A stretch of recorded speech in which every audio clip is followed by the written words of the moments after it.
नमः शिवाय। नवग्रहों में आज हम बात करेंगे राहु एवं केतु ग्रह के बारे में। राहु के पिता कश्यप ऋषि एवं माँ सिंहिका जो कि राक्षसी थी।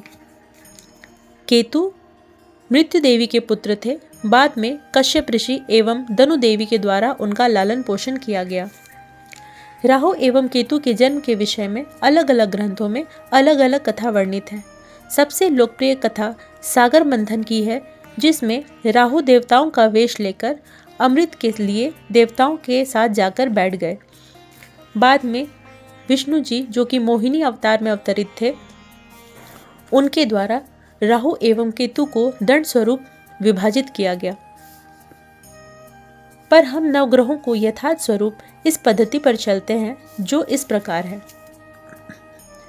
कश्यप ऋषि की 13 पत्नियां जो अदिति, दिति, विनिता, कद्रुपा, सिंहिका, काल आदि थी, उनमें से सिंहिका ने जो कश्यप ऋषि से प्रार्थना कर ऐसे पुत्र की कामना की थी जो महाशक्तिशाली हो, अति भयंकर हो, जिसके देखते ही सब भयभीत हो जाए।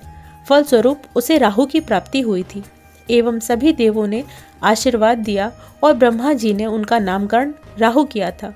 राहु कश्यप दंपति के साथ ही पलने बढ़ने लगे। केतु की उत्पत्ति मृत्यु देवी से हुई थी।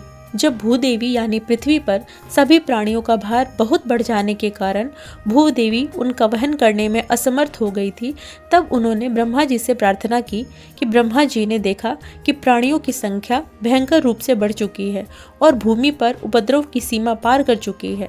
तब प्राणियों की संख्या नियंत्रण करने के विचार से ब्रह्मा जी में एक तीव्र आग्रह उत्पन्न हुआ, जिससे एक स्त्री मूर्ति ने जन्म लिया, जिसका शरीर लाल काला पीला सा मिश्रित वर्ण का था, जिसे ब्रह्मा ने मृत्यु देवी संबोधन किया, जिसका कार्य था सृष्टि के प्राणियों का संहार करना। यह सुनकर अपने जन्म का कारण जानकर मृत्यु देवी दीनहीन होकर रोने लगी। उनकी आंखों से आंसू टपक कर जमीन पर गिरने लगे। ब्रह्मा जी ने उन आंसुओं को बूंदों को अपनी मुट्ठी में भर लिया। मृत्यु देवी ने प्राणियों का संहार कार्य अधर्म है बताकर दुखी होकर मना किया।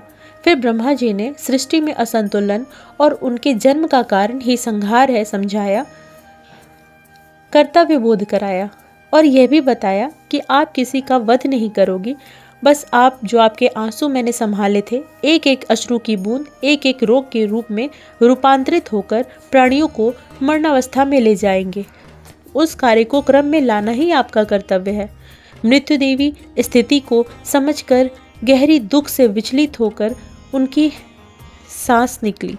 वह निश्वास अति उष्णता लिए पताका के आकार में बाहर आई।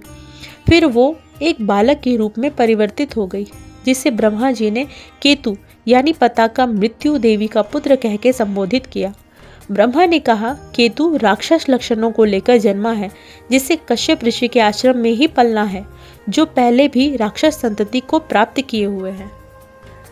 ऋषि ने उस बालक को कश्यप ऋषि के आश्रम में छोड़ आए, जिसे दनु ने अपने पुत्र के रूप में प्राप्त किया।